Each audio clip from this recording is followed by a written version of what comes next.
అందుకని ఇలాంటి పవిత్రమైన కార్యక్రమానికి శ్రీకారం చుట్టాం.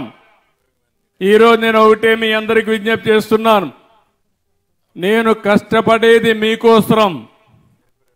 నేను ఎన్నికల కంటే ముందు ఒక మాట చెప్పాను, పేదవాళ్లకు న్యాయం చేస్తాను, కష్టపడి సంపాదిస్తాం.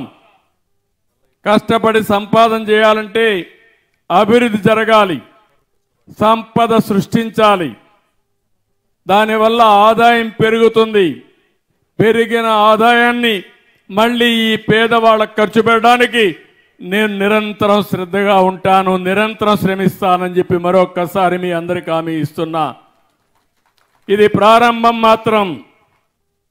ఇలాంటి కార్యక్రమాలు ఇంకా ఎక్కువ చేయాల్సిన అవసరం ఉంది. మనస్సుంది కానీ సమస్యలు కూడా బోలెడన్ని సమస్యలు ఉన్నాయి. నేను 4వసారి ముఖ్యమంత్రిని. సమైక్య ఆంధ్రప్రదేశ్లోనే ఎవరూ లేనంత కాలం నన్ను ముఖ్యమంత్రిగా పెట్టిన ఘనత మీదే. అప్పటి నుంచి మీరు చూస్తున్నారు, ఏదైనా అభివృద్ధి జరిగిందంటే దానికి చిరునామా తెలుగుదేశం ప్రభుత్వం. దాన్ని ప్రారంభించిన నాయకుడు నందమూరి తారక రామారావు గారని చెప్పి కూడా నేను మీకు తెలియజేస్తున్నా. ఈరోజు ప్రభుత్వంలో అన్ని వ్యవస్థలు నిర్వీర్యమైపోయినాయి. విధ్వంస పాలన అయ్యే పరిస్థితి వచ్చింది. తవ్విన కొద్దీ తప్పులున్నాయి. ఎక్కడ చూసినా అప్పులైపోయినాయి. వాళ్ళు చేసిన పాపాలన్నీ బయటపడుతున్నాయి. 10 లక్షల కోట్ల రూపాయలు అప్పు చేశారు.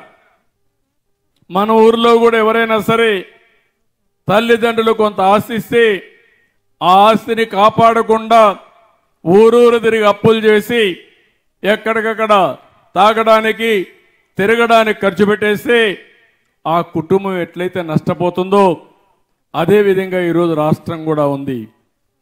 ఇష్టానుసారంగా అప్పులు చేశారు. ఎన్ని పాపాలు చేయాలన్నీ చేశారు. ఎక్కడికక్కడ అవినీతి కార్యక్రమాలు చేశారు. కడాన రాష్ట్రం అయితే దివాలా తీసి ఈ నెల జీతాలు ఇస్తామా లేదని భయపడే పరిస్థితి వచ్చింది. ఇంత మునుపు పాలనలో మీరు చూశారు, నెలవారీగా జీతాలు ఇచ్చేవారు కాదు, ఎక్కడెక్కడో అప్పులు తెచ్చేవాళ్ళు. కడాన మద్యపానాన్ని కూడా మద్యపాన నిషేధం అని చెప్పిన పెద్ద మనుషులు దాన్ని కూడా తాకట్టు పెట్టి 25 సంవత్సరాలు తాకట్టు పెట్టి డబ్బులు తెచ్చి ఖర్చు పెట్టేశారు. కడాన ఎంఆర్ఓ ఆఫీసుల్ని హాస్పిటల్ కూడా తాకట్టు పెట్టి అప్పు తీసుకొచ్చే పరిస్థితికి వచ్చారు.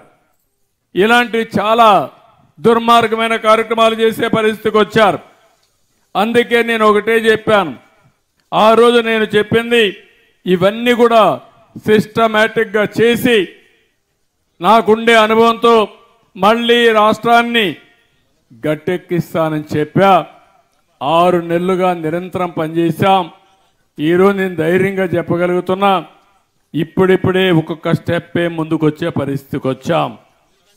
అయితే నేను ఒక మాట చెప్పాను, అన్నీ జరిగే వరకు వెయిట్ చేయలేం కాబట్టి ఎప్పటికప్పుడు కార్యక్రమాలు చేయాలని సంక్షేమ కార్యక్రమాలకు నాంది పలికాం.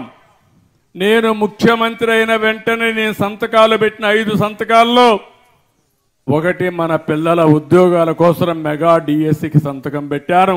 తొందరలోనే పిల్లలందరికీ ఉద్యోగాలు ఇప్పించే బాధ్యత తీసుకుంటాను. అది అయిన తర్వాత ఏదైతే పేదల సేవలో పింఛన్ల మీద సంతకం పెట్టాను. ఇంకో పక్కన చూస్తే అన్నా క్యాంటీన్లు, కడాన పేదవాడికి 5 రూపాయలకు తిండి, ఉదయం కానీ మధ్యాహ్నం కానీ సాయంత్రం కానీ ఎవరైతే ఇంట్లో వస్తలేదో ఎక్కడన్నా బయట పోయి ఉద్యోగం చేస్తా ఉండి కూలి పని చేసుకుంటే నేరుగా అన్నా క్యాంటీన్కి పోతే 5 రూపాయలకే భోజనం పెట్టే కార్యక్రమానికి శ్రీకారం చుట్టాం. ప్రతి నియోజకవర్గానికి ఒక అన్నా క్యాంటీన్ ఉంటుంది. దానివల్ల పేదవాళ్ళకి ఎంతో వెసులుబాటు వస్తుంది. ఇప్పటికే 198 క్యాంటీన్లు ఓపెన్ చేశాం. 1,20,00,000 మందికి నిరుపేదలకు భోజనం పెట్టాం. అన్నం కావాలనేవాడు బాధపడకుండా వాళ్ళ కడుపు నిండా తిండి పెట్టడమే ఈ ప్రభుత్వం యొక్క లక్ష్యం అని చెప్పి కూడా నేను మీకు తెలియజేస్తున్నాను.